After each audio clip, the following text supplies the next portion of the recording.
The people who sit in darkness have seen a great light. On those dwelling in a land overshadowed by death, light has arisen. The Lord takes delight in His people.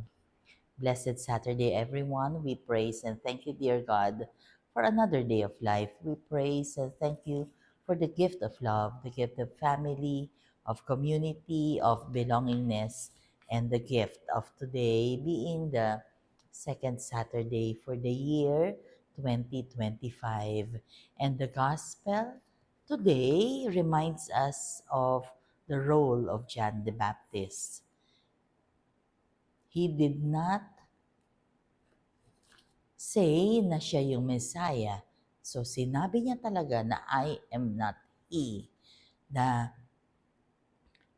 tandaan natin kapag tayo ay nagte-testify sa Panginoon, we say na hindi tayo ang bida sa kwento ng buhay natin dahil merong Diyos na lumikha. Naalala ko, di ba kapag kami kasal, merong bride at saka groom, 'di ba? Kasal nila 'yon, sila dapat ang bida. Pero I attended a wedding kung saan yung pagpapapirma ng marriage contract ginagawa sa altar. Ang wedding na ito ay sa Don Bosco sa Makati. Pagkatapos, nakita ko na yung nag-aalalay sa bride, yung groom. So, nilapitan ko ang bridesmaid at sinabihan ko na siya ang role niya yon. Kasi dapat yung mag-asawa, magkahawak kamay sila, sila yung pupunta doon sa altar para pirmahan nila yung kanilang marriage contract. Pero, anong nangyari? So, nauna si babae at nakaalalay sa likod niya si lalaki, which is not pleasing to the eye. Hindi maganda. And so, sabi ko, sana pagbalik nila doon sa upuan nila, sana ikaw na ang umalalay doon sa gown ni bride, being the bridesmaid. Sumunod naman siya. Isang pakialamerang bisita lang naman ako doon. Alam ko lang kung ano yung nararapat. Pero I saw na mahaba din yung gown niya being the bridesmaid. Kaya ito ay panawagan sa mga ikakasal. Please tell your bridesmaid kung ano ang role nila. Kasi dapat alam nila kung saan sila lulugar. Just like John the Baptist. Alam niya, yes, he is also baptizing, but he was baptizing with water. Pero si Jesus, he was baptizing with the Spirit. Tandaan natin na hindi tayo mga lead actors and actresses sa buhay na ito. Kasi may lead role eh.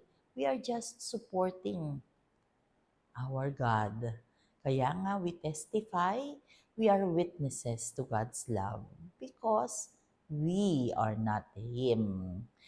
Yung pagdadasal natin, yung ating pagiging witness, yung ating pagpapatotoo sa pagmamahal ng Panginoon, yan ay proof that we acknowledge Him as our Lord and Savior. Isang bagay pa. Last Sunday, nakagat ng aso ang aking anak. At sinabi dito talaga sa may mata. So sinabi ko sa kanya, alam mo, you are protected by the Lord. Sobra kanyang mahal. Kasi dito, sa mata, sa ilalim, pwedeng-pwedeng ito, pwedeng-pwedeng maukwak ang mata niya. Aso naman namin yon. Pero ganun nga, sabi niya, hawakan niya daw. At kaya, meron siyang sugat dito, nakagat din siya. Sabi ko, excuse me, please acknowledge that what happened to you was you were protected by the Lord. It's not upon you. So yung mga kabataan kasi, well, this is not just for him, but doon sa generally speaking, sometimes we see na kaya ako naging ganito because magaling ako.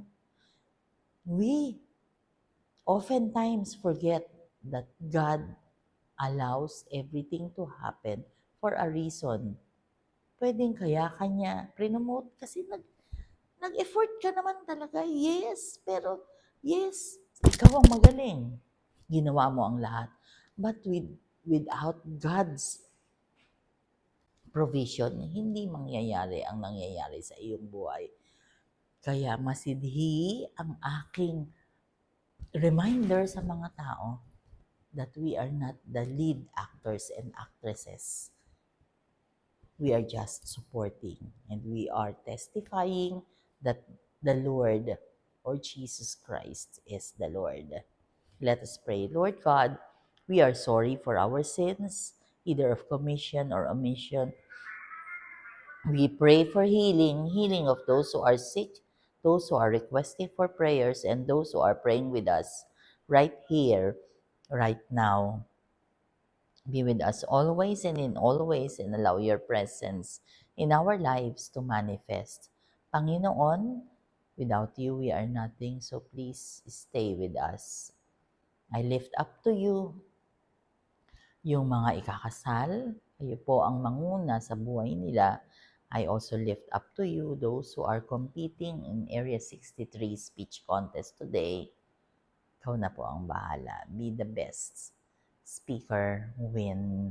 At ang solo parents Christmas party or New Year's party, ikaw na po rin ang bahala. So please be with us, dear God. Maraming salamat po. All this we pray in your mighty name through the intercession of our blessed Mama Mary. Amen. God bless.